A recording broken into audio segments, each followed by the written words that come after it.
and warmly welcome at the Mallorca Blockchain Days. My next guest is Aleksandar Svetski. Warmly welcome. Thank you. Alexander, can you give a short introduction about yourself, about your journey in Bitcoin? Sure. So I discovered Bitcoin I discovered Bitcoin in 2011. I think it was Max Kaiser jumping up and down on a couch because I was a gold and silver bug. After 2008, I was involved in the financial crisis and all of that sort of stuff. I ignored Bitcoin at the time, and I went and built technology businesses. I was building all sorts of things in my 20s, and it wasn't again until 2015, 2016 I rediscovered Bitcoin, and I found shitcoins as well. I tell a lot of people that I climbed Mount Stupid, realized there was nothing up there, and came back down, and launched the world's first Bitcoin savings app. So if you're familiar with like Swan and Relay and all those companies, we built Amber out of Australia, and it was the first dollar cost averaging app for Bitcoin. So I went out and told people, I said, look, Bitcoin is a savings instrument. It's not an investment. You want to save in Bitcoin. So founded that in 2017. I exited the business at the end of 2021 or early 2022, and I went and did some writing. I wrote the UnCommunist Manifesto, which hit the bestseller list.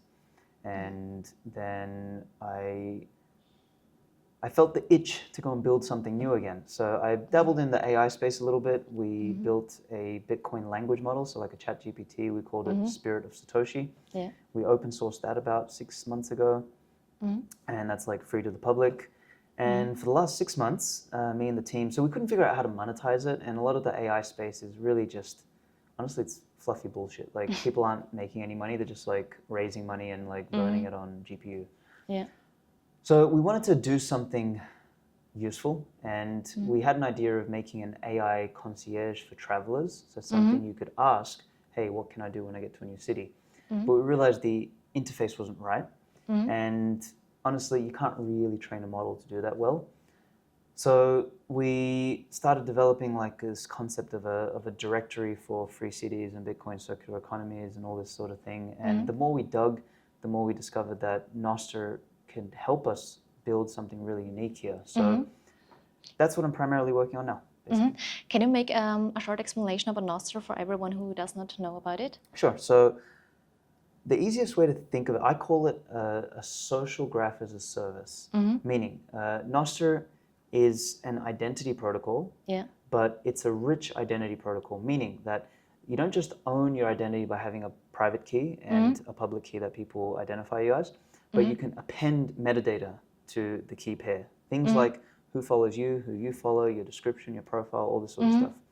So by doing that, you have a more advanced identity protocol, or in other words, you have a social graph at the protocol level. So unlike Facebook or Instagram or Twitter, all this sort of stuff where your identity and your social graph lives in the app, on Nostr, applications that build on top of it, your social graph lives at the protocol. So you can swap to any application and your followers, your list, your content, everything comes with you.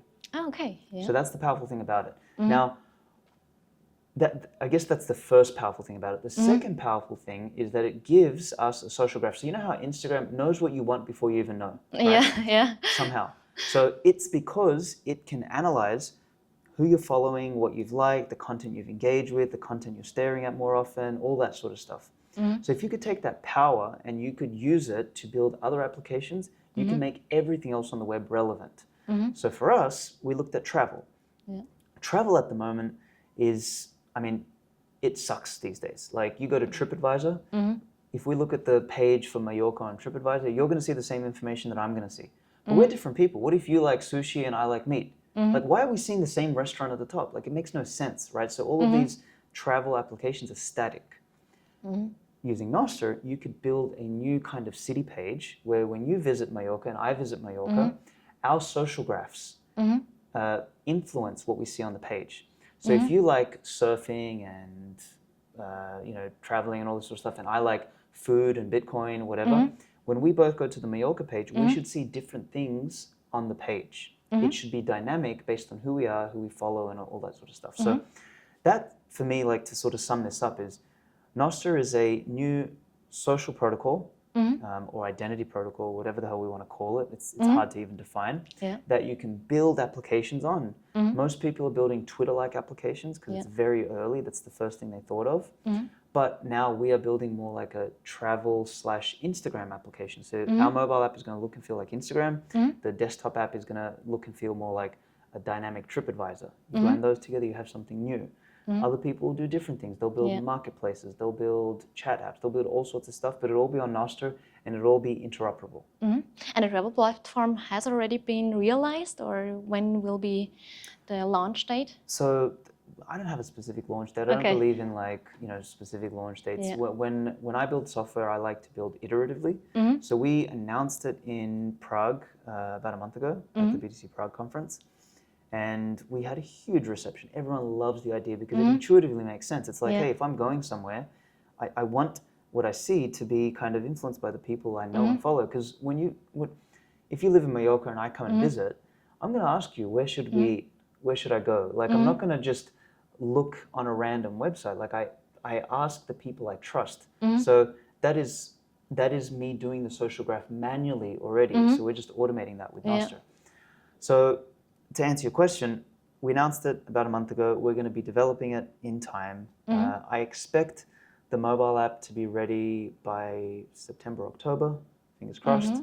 The web app is available now. People can go and check it out. That's atlantis.io. Awesome. Yeah, so it already exists. It's a very light version. So there's not all of the stuff on there. It's not really vibrant because at the moment we're just getting ambassadors on for each city. But as it develops, as there's more content, as it becomes richer, as the Nostr ecosystem grows, it will build and build and build. Sounds super interesting. I'm really looking forward to September, October. I hope it will be finished by then. It's your first time here at the Mallorca Blockchain Days. Yes. So what's your favorite part about it? Probably Mallorca itself. It looks like a really cool place. So this is It my is. first time here, I'm looking forward to seeing you next year, hopefully. And I wish you now a lot of fun on the next conference day, as well as on boat tour, if you are able to join.